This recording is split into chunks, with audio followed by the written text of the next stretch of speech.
جو لوگ کمزور ذہن رکھتے ہیں ساری زندگی فیصلہ ہی نہیں ہوتا، کوئی ڈرتے رہتے ہیں، سہمے سہمے وقت گزارتے ہیں، اپنے آپ کو یہ جو ایمان ہوتا ہے یہ بندے کو طاقتور کرتا ہے، بندہ مضبوط ہو جاتا ہے۔ مجھے بتائیے نا، جب ایمان پکا ہو کہ روزی دینے والا اللہ ہے تو پھر بندہ کسی مالدار آدمی کے پیچھے کبھی بھاگتا ہے، کبھی کسی بڑے آدمی سے ڈرتا ہے؟ جب اسے پتا ہو کہ عزت اور ذلت اللہ کے دستے قدرت میں، پھر وہ سیاستیں، سازشیں یہ کام کرتا ہے۔ تو پہلے تو مضبوطی ایمان درکار ہے ہمارے بچوں کے اندر، ہمارے مزاجوں کے اندر۔ جب تک وہ مضبوطی ایمان، حضرت مولا علی شیر خدا کرم اللہ تعالی وجہ الکریم ایک دفعہ بڑے علیل ہو گئے، کمزوری آ جاتی ہے، بندہ بیمار ہو جاتا ہے۔ تو ہمارے ہاں بیمار لوگ بعض اوقات ایسا جملہ بولتے ہیں جو کفر کے زمرے میں چلا جاتا ہے۔ آپ پریشان ضرور ہیں، تکلیف میں ضرور ہیں، لیکن آپ بات وہی کریں گے جو شریعت اجازت دیتی ہے۔ حضرت علی شیر خدا شدید علیل تھے، ایک صحابی تیمارداری کرنے گئے تو حضرت مولا علی کا چہرہ دیکھ کے پریشان ہو گئے، کہنے لگے آپ تو بڑے سخت علیل ہیں، اللہ خیر کرے، اللہ تعالیٰ آپ کو صحت دے۔ تو حضرت علی کہنے لگے تو فکر نہ کر، مجھے اس بیماری سے کچھ بھی نہیں ہوگا۔ نے کہا کیوں؟ فرمانے لگے مجھے نبی پاک علیہ السلام نے فرمایا تھا علی اس وقت دنیا سے جاؤ گے جب داڑھی خون سے رنگین ہو جائے گی، تو اس کا مطلب ہے میں خنجر کے وار کے ساتھ شہید کیا جاؤں گا، میں بیماری سے دنیا میں نہیں جاؤں گا، میں یہ بیماری سے مجھے کچھ بھی نہیں ہوگا، اللہ مجھے شفا دے دے گا، چونکہ حضور نے فرمایا کہ ساڈے نبی دی زبان ساڈے واسطے قرآن۔ تو سب سے پہلے تو اپنے ایمان کے اندر، توکل کے اندر مضبوطی پیدا کریں۔ مسلمان دیکھو نا، نماز پڑھنے سے روزی میں برکت ہوتی ہے، تو پھر اس کا مطلب یہ ہے کہ جب ٹائم آئے نا نماز کا تو گاہک جتنے مرضی کھڑے ہوں پھر دکان بند کرنی چاہیے، پھر نماز پڑھنی چاہیے، کیونکہ روزی تو اللہ نے دینی ہے، گاہکوں نے تو دینی۔ تو سب سے پہلے ضروری ہے مضبوطی ایمان، توکل، اللہ کی ذات پر بھروسہ۔ آپ کبھی میدان کربلا کا پورا نقشہ اپنے سامنے رکھیں نا، دو چیزیں ہیں، امام حسین کو نظر آ رہا ہے اب شہادت ہو جائے گی، اتنی بڑی فوج آئی ہے، خدا کی حکمت کے تقاضے سمجھ میں آ رہے ہیں، حالات کیا ہوں گے سمجھ آ رہی، پر ایک لمحے کے لیے بھی ان کا توکل کمزور نہیں ہوا۔ اپنے رب پر جو مضبوط بھروسہ ہے، سیدہ طیبہ طاہرہ حضرت فاطمہ الزہرا رضی اللہ تعالیٰ عنہا اونٹ کے بالوں کی بنی ہوئی چادر اوڑھ کر چکی پیس رہی تھی۔ یہاں بیویاں بڑا روتی ہیں، غریبی بڑی ہے، بڑی غریب بھی ہے، حالانکہ اب کون بندہ پیبند والے کپڑے پہنتا ہے جی؟ اب تو بڑی مشکل سے وہ لوگ ملتے ہیں جو جوتا ٹوٹ جائے تو گانٹھ کے پہنے، ورنہ تو نئے جوتے آ جاتے ہیں۔ حضرت سیدہ پاک اونٹ کے بالوں کی بنی ہوئی چادر اوڑھ کے چکی پیس رہی تھی۔ نبی پاک صلی اللہ علیہ وسلم نے دیکھا، آنکھوں میں آنسو ضرور آئے، پر محبوب نے فرمایا فاطمہ دنیا میں تھوڑی سی تکلیف برداشت کرو، قیامت کی ساری عزت اللہ آپ کو ہی عطا فرمائے گا۔ تو توکل کی مضبوطی، اللہ کی ذات پر بھروسہ، اپنے رب کریم کے ساتھ امیدوں کا وابستہ کرنا، اس سے مضبوطی آئے۔ دوسرا فرمایا وَعَمِلُوا الصَّالِحَاتِ، بہترین عمل کیا جائے زندگی میں، نیک اعمال کیے جائے، وقت ضائع نہ کیا جائے، ہر وقت کوئی نہ کوئی کام بندہ کرتا رہے۔ یہاں بہت سارے لوگ ہیں جن کو لوگ نیک کہنا شروع کر دیتے ہیں نا، وہ سمجھ لیتے ہیں شاید ہم سچی مچی نیک ہیں۔ لوگ جو کہتے ہیں حضرت صاحب کی بلا، پیر صاحب کی بلا، میں یہ طالب علموں کو، دوستوں کو، بلکہ اپنے آپ کو بھی کئی دفعہ کہتا رہتا ہوں، اپنے آپ کو سمجھاتا ہوں کہ یہ لوگ تجھے کہہ رہے ہیں حضرت صاحب، یہ تو رات کو تو اپنے آپ سے پوچھنا، اپنے رب سے پوچھ، کبھی موقع ملے تو اپنی گریبان میں جھانک، غور کر کے تیری کیفیت کیا ہے، تنہائی میں تیرا دل اللہ سے جڑتا ہے کہ نہیں، عبادت میں دل لگتا ہے کہ نہیں، خدا کا خوف دل میں رہتا ہے کہ نہیں، غریب کی محبت، عزیزوں قربت والوں کا احساس طبیعت میں موجود رہتا ہے کہ نہیں۔ ویسے تو میرا مطلب ہے، لوگ کہہ دیتے حاجی صاحب آپ بڑے سخی ہیں، تو اس سے تو نہیں نا بندے نے سخی ہونا، سخی تو تب ہونا ہے جب اللہ کی بارگاہ میں مقبول ہوگا۔ اعمال صالحہ، نیک کام، اور وہ کرتا رہے بندہ، کوئی بھی کام اسے نیکی کا مل جائے نا۔ دیکھنا اپنا معیار ہر انسان نے بنایا ہوتا ہے کامیابی کا۔ کچھ لوگوں کا خیال یہ ہوتا ہے کہ بچے میرے پڑھ گئے، اپنی اپنی جگہ پہ سیٹ ہو گئے، میں اب بڑے سکون میں ہوں۔ کچھ کی رائے یہ ہوتی ہے کہ میں نے سب بچے بچیوں کا بیاہ کر دیا ہے، گھر میرا بن گیا ہے، اب میں بڑے آرام میں ہوں، قرار میں ہوں، سکون میں ہوں۔ تو اپنی اپنی رائے ہوتی ہے، لیکن حقیقت وہ ہے، اصل وہ ہے جسے اللہ کے قرآن نے بیان کیا۔ اللہ کریم نے فرمایا والعصر، اے محبوب علیہ السلام ہمیں آپ کے زمانہ مبارکہ کی قسم ہو، ان الانسان لفی خسر، فرمایا بے شک انسان خسارے میں، نقصان میں۔ اپنے تئیں کوئی دعویٰ کر لیتا ہے، آپ دیکھتے ہیں کہ بہت سارے لوگوں کے دعوے اپنے اپنے ہوتے ہیں نا۔ کسی بھی طالب علم سے آپ پوچھیں پیپر دے کے آئے تو پیپر کیسا ہوا ہے تو کیا کہتا ہے؟ جب کینڈیڈیٹ الیکشن لڑتے ہیں تو رات کو جب وہ سوتے ہیں تو سارے جیت کے ہی سوتے ہیں، ان کو سب یہی کہتے ہیں کہ لوگ سارے تیرے ساتھ ہی ہیں. حالات، یہ جتنے بادشاہ حکمران ہوتے ہیں ان کے بگڑنے کی بنیادی وجہ ہوتی ہے کہ یہ خوش فہمیوں میں مبتلا ہوتے ہیں. ہم میں سے بھی ڈھیر سارے لوگ ہیں جو خوش فہمیوں میں مبتلا ہیں. کچھ کہتے ہیں جناب ہماری نسبت بڑی تگڑی ہے. بھئی نسبت تو امام حسین سے تگڑی تو کسی کی نہیں نا. تو ساری رات نماز پڑھتے تھے، روزے رکھتے تھے، اللہ کو یاد کرتے تھے. آپ خالی نسبت پر بیٹھ کر عمل چھوڑ جائیں تو یہ کیسے ممکن ہے؟ تو اپنے اپنے تئیں لوگوں نے معیار کامیابی کے قائم کر لیے ہیں. اللہ فرماتا ہے کہ محبوب مجھے قسم ہو زمانے کی، انسان نقصان میں. یہ دن بدن جو وقت گزار رہا ہے تو اس کا نقصان، اس کا خسارہ، اس کا گھاٹا بڑھتا جا رہا ہے. روز نقصان میں. کتنا کتنا عمر کا حصہ لوگوں نے ضائع کر دیا. کتنے کتنے بہترین لوگ تھے لیکن روزی روٹی کے پیچھے وقت سارا برباد ہو گیا. یہ رزق حلال کے لیے دوڑ دھوپ ہو وہ تو بڑی بات، لیکن تکبر کے لیے اور خواہشات، بیجا خواہشات کی تکمیل کے لیے، ایک دوسرے سے آگے بڑھنے کے لیے بڑا وقت ضائع کیا لوگوں. اچھا کوئی بھی نہیں جیتا، خاندانوں میں بھی کوئی نہیں جیتا، برادریوں میں بھی کوئی نہیں جیتا، پر لڑائی ساری زندگی کی ہے. میں نے آگے گزرنا، میں نے آگے، حالانکہ کوئی کسی کو جیتنے دیتا ہی نہیں. اپنے اپنے تئی لوگوں نے معیار قائم کیے کامیابی کے. اللہ فرماتے ہیں بے شک انسان نقصان میں ہے، لیکن جس میں 4 خوبیاں پائی جائیں اللہ کا قرآن کہتا ہے وہ بندہ کامیاب ہو. کون کون سی؟ الا الذین آمنوا. سب نقصان میں نہیں سوائے ان لوگوں کے جو ایمان لائے. سب سے پہلے کیا کرے؟ ایمان ہو اس کے پاس، مضبوط ایمان. وعملوا الصالحات، اور ایمان بھی لائے اور نیک کام بھی کرے. اور صرف نیک کام نہ کرے، وتواصوا بالحق، لوگوں کو حق بات کی نصیحت بھی کرے. اور ظاہر ہے سچ بولے گا، حق بولے گا تو بڑے لوگوں کے مفادات کو ٹھیس پہنچے گی، کچھ لوگوں کو تکلیف بھی ہوگی. تو اب جب تکلیف ہوگی تو پھر مصیبت بھی آئے گی. تو اگر حق بات کہنی ہے تو پھر کیا کرے؟ وتواصوا بالصبر، اور ایک دوسرے کو صبر کی بھی وصیت کرے. 4 چیزیں پائی جائیں، ایمان، اعمال صالحہ، حق کی نصیحت، اس رستے میں آنے والی تکلیف پر صبر. اگر یہ 4 چیزیں میسر آتی ہیں تو اللہ کا قرآن کہتا ہے بندہ کامیاب ہے. اور اگر یہ 4 چیزیں نہیں تو پھر کوئی بندہ جتنا مرضی دعویٰ کرے، جتنا مرضی شور کرے، جتنا مرضی اعلان کرے، وہ کامیاب ہو سکتا. سب سے پہلے تو اپنا ایمان پکا کرے.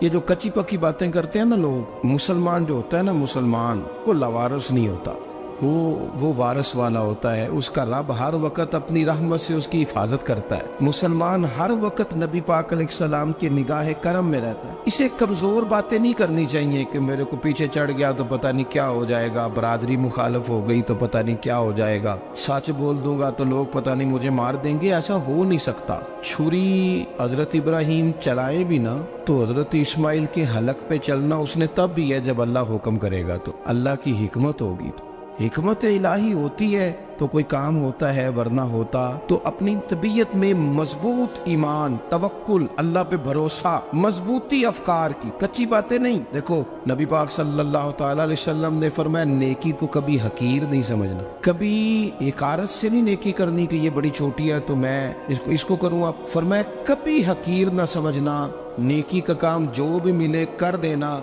فرمایا اگر بھائی سے مسکرا کے ملو گے بنا تو اس پر بھی اللہ تمہیں صدقے کا ثواب عطا کرے گا. ہم تو اس دین سے کے ماننے والے ہیں جو کہتے ہیں تو گلی سے روڑا اٹھا دے، کانٹا اٹھا دے، کسی کی تکلیف دور کر دے، کسی اس پر گنجائش کر دے، کسی کے لیے آسانی کر دے. جو بھی خیر کا کام میسر آئے پورے دن میں اسے چھوڑے نہیں. صبح گھر سے نکلے، وہ ایک صحابی تھے، غالباً تابعی تھے، تو بازار جاتے اپنے غلام کے ساتھ تو سارا بازار گھوم کے واپس آ گئے. خادم نے کہا جناب کو نہ کوئی خریدا نہ کچھ بیچا. تو آپ سارا بازار گھوم کے آ گئے. فرمانے لگے تیرا کیا خیال ہے؟ میں نے کچھ بھی نہیں کیا. کہا جناب پھر کیا کیا ہے؟ فرمانے لگے تم نے دیکھا جو بندہ بھی گزرا میں نے اس کو کہا السلام علیکم، تو کتنی کو نیکیاں میں جمع کر کے آ گیا ہوں.